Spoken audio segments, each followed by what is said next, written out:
بعض لوگ آپ کو مجدد کہتے ہیں، اس بارے میں آپ کیا فرماتے ہیں؟ مجدد کے لیے کئی شرائط ہیں اور وہ شرائط مجھ میں نہیں پائے جاتے، تو اللہ کی قسم میں مجدد نہیں ہوں۔ جس نے بولا وہ رجوع کرے اور آئندہ کوئی مجھے مجدد نہ بولا کرے، میں مجدد نہیں ہوں۔ مجدد کے شرائط ہوتے ہیں، جیسے ہمارے غوث اعظم رضی اللہ تعالیٰ عنہ وہ بھی مجدد نہیں تھے، توہین نہیں ہے غوث پاک کی، غوث پاک تو ولیوں کے سردار ہیں، مجدد سے بھی بڑے ہیں، کئی مجددین ان کے غلام ہیں، لیکن مجدد نہیں تھے غوث پاک۔ خواجہ غریب نواز کہاں مجدد تھے؟ داتا علی اجوری کہاں مجدد تھے؟ تو ہر شخص ہر عالم یا ہر ولی یا ہر بزرگ یا ہر پیر مجدد نہیں ہوتا، اس کے شرائط ہی الگ ہیں۔ مثلا مجدد کے لیے ایک شرط یہ کہ اس نے 2 صدیاں پائی ہوں، ایک صدی کا آخر اور دوسری صدی کا آغاز، پھر اس کی دونوں صدیوں میں شہرت ہونی چاہیے، دونوں صدیوں میں دین کی خدمت کے حوالے سے شہرت ہونا ضروری ہے۔ نہ مجدد بننے کی کوئی تڑپ ہونی چاہیے، ہمیں اللہ کی رضا چاہیے، اور اللہ کی رضا کے لیے مجدد ہونا شرط نہیں، ورنہ سارے مجدد بننے کے چکر میں پڑ جائیں گے۔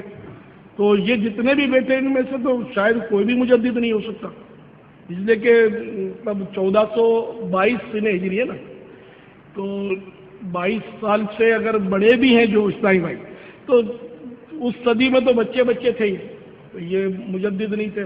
علماء نہیں ہیں ہم لوگ، عالم ہونا شرط ہے اس کے لیے، اور اس کی علمی خدمات، دینی خدمات، علمی خدمات ایسی ہوں اور بہت بڑا عالم ہو، وہ دونوں صدیوں میں علمی خدمات اور دینی خدمات کے حوالے سے اس کی شہرت ہونی چاہیے، تو وہ میرے میں نہیں ہے خوبیاں، تو مجھے مجدد نہ کہا کریں، میں انکساری نہیں کر رہا، میں حقیقت کا اعتراف کر رہا ہوں، مجدد نہیں ہوں۔ تو مجھے کوئی غم بھی نہیں ہے کہ میرے غوث پاک کو بھی مجدد نہیں کہا گیا، کہ ان میں بھی یہ شرائط موجود نہیں تھے، ہر صحابی مجدد نہیں تھا، بلکہ صحابہ کرام میں ایک بھی صحابی مجدد نہیں تھا رضی اللہ تعالیٰ عنہ اجمعین۔ حضرت عمر بن عبد العزیز رضی اللہ تعالیٰ عنہ مجدد تھے، تو شرائط ان میں پائے گئے نا، تو اس لیے مجدد نہ کہا کریں مجھے۔ اور عوام جو ہے، العوام کل انعام، عوام چوپایوں کی طرح ہوتی ہے، ایک محاورہ ہے، عوام کو اتنے پلے نہیں پڑتا، میری بات سر سے گزر گئی، یار کیا بولنے لگے، مجدد کیا ہوتا ہے؟ انڈیا میں چلی بات کیا، میری مجدد یہ دیوانے باز بولتے رہتے ہیں، میں بولتا ہوں، منع کرتا ہوں، لوگ انکساری کرتے ہیں، ان کو پتہ نہیں کہ مجدد بولتے کس کو۔ جب میں نے کہہ دیا غوث پاک بھی مجدد نہیں تھے، تو اب انکساری کا ہے کہ میں اپنی انکساری کے لیے کیا غوث پاک کو برا بلا بنوں گا، معاذ اللہ۔ تو مجدد ہونا شرف کی بات ضرور ہے، لیکن ہر ایک مجدد ہوتا نہیں، اس کی شرائط ہے، تو اس میں کوئی توہین تھوڑی ہوگی۔ تو اس لیے مطلب میں مجدد نہیں ہوں، اس کے شرائط مجھ میں نہیں پائے جاتے، آئندہ کوئی نہیں مجھے مجدد نہیں کہے گا۔ واللہ تعالی اعلم ورسولہ۔ حضور نے جس کو اپنا بیٹا فرمایا ہو، یہ عبد القادر میرا بیٹا ہے، اسی لیے اعلیٰ حضرت فرماتے ہیں، یا رسول اللہ تیری سرکار میں لاتا ہے رضا اس کو شفیع جو میرا غوث ہے اور لاڈلا بیٹا تیرا۔ انہی غوث اعظم کی آج لوگ جو ہے غوث اعظم کی شان میں بے ادبیاں بھی کرتے ہیں، یہ کہتے ہیں ہم غوث اعظم کے ماننے والے ہیں۔ ارے کیا ماننے والا ہے؟ غوث اعظم میں وہ کیا کمال نہیں ہے جو نہیں تھا؟ آپ کمالات کے جامع ہیں، کیونکہ غوث پاک نے فرمایا کہ میں اپنے جد کریم یعنی میرے نانا جان جو ہے رسول پاک علیہ السلام، ان کے نقش قدم پر ہوں۔ تو حضور میں جو خوبیاں ہیں وہ سب خوبیاں غوث پاک میں، وہ نبوت کے جامع ہیں، یہ ولایت کے جامع ہیں۔ بعض نادان لوگ کہتے ہیں کہ غوث پاک مجدد نہیں تھے، معاذ اللہ، ان سے بڑا مجدد اور کون ہو سکتا ہے؟ یہ مخصوص قسم کی ذہنیت کام کر رہی ہے۔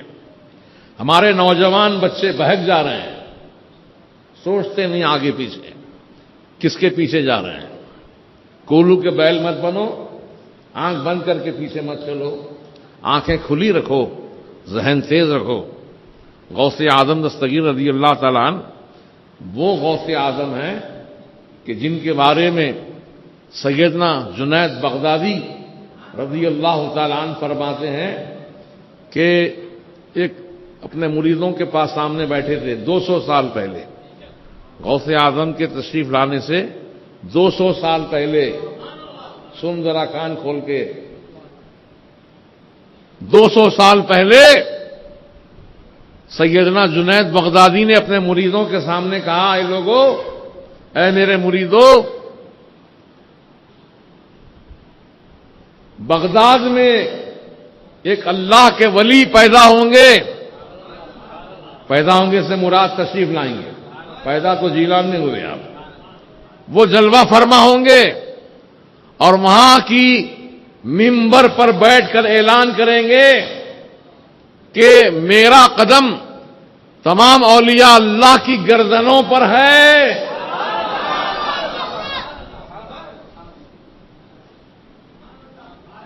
اے میرے مریدو، ابھی آئے نہیں ہو، 200 سال کے بعد آئیں گے، اور کرو۔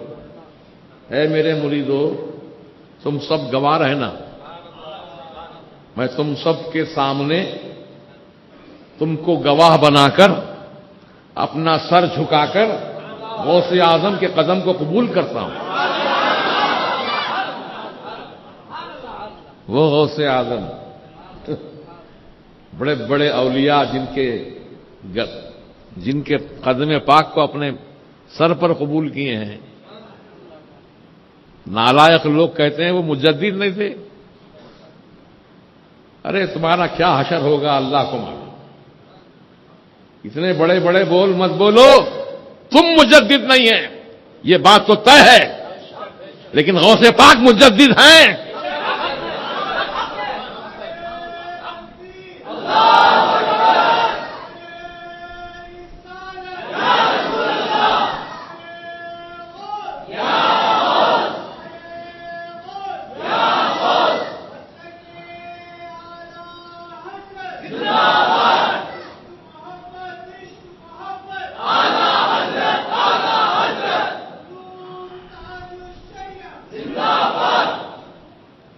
اعلی حضرت کا اگر شعر ہی پڑھ لیا ہوتا، سمجھ لیا ہوتا تو یہ اعتراض نہ کرتا۔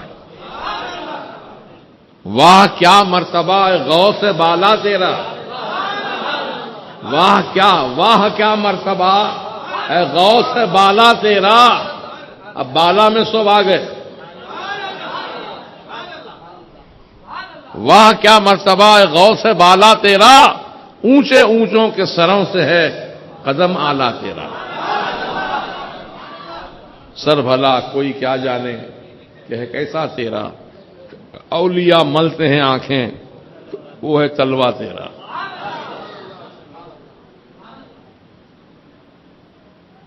بات نہ بنی تو خود کو جوڑ دیا غوث اعظم سے۔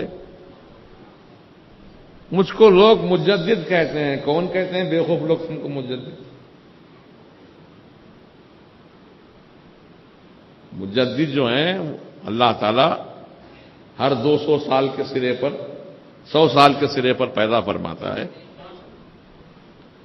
اور اس میں تمام علمی صلاحیتیں کوٹ کوٹ کے بھری ہوتی ہیں۔ مجدد میں ہر سوال کا جواب مجدد کے پاس ہوتا ہے۔ لا ينحل مسائل، جو مسئلے عام مفتیوں سے مولویوں سے حل نہ ہوں، مجدد اس کو چٹکی بجاتے حل کر دیتا ہے، وہ مجدد ہے۔ تو غوث اعظم رضی اللہ تعالی عنہ ولی بھی ہیں، قطب بھی ہیں، اور حسنی بھی ہیں، حسینی بھی ہیں، اور مجدد بھی ہیں۔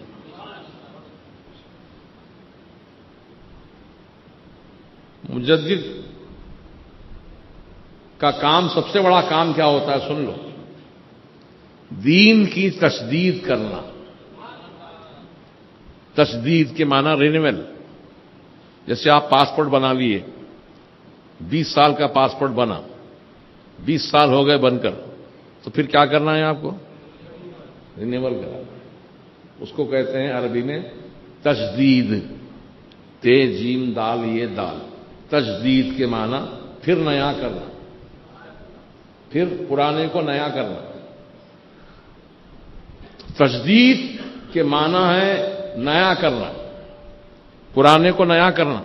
ارے میرے غوث پاک نے تو صرف نئے کو، پرانے کو نئے نہیں کیا، بلکہ میرے غوث پاک نے جو دین مر گیا تھا اس کو زندگی عطا فرمائی ہے. اس لیے آپ کو محی الدین کہا جاتا ہے. انل جیلی وہ محی الدین اسمی وعلامی علی راس الجبالی. میں جیلان کا رہنے والا ہوں، میرا نام محی الدین ہے، اور میرے نام کے جھنڈے پہاڑوں کی چوٹیوں پہ لہرا رہے ہیں. دین کی تجدید ہی نہیں بلکہ دین کو زندگی عطا فرمائی ہے میرے غوث پاک نے. وہ مقام ہے آپ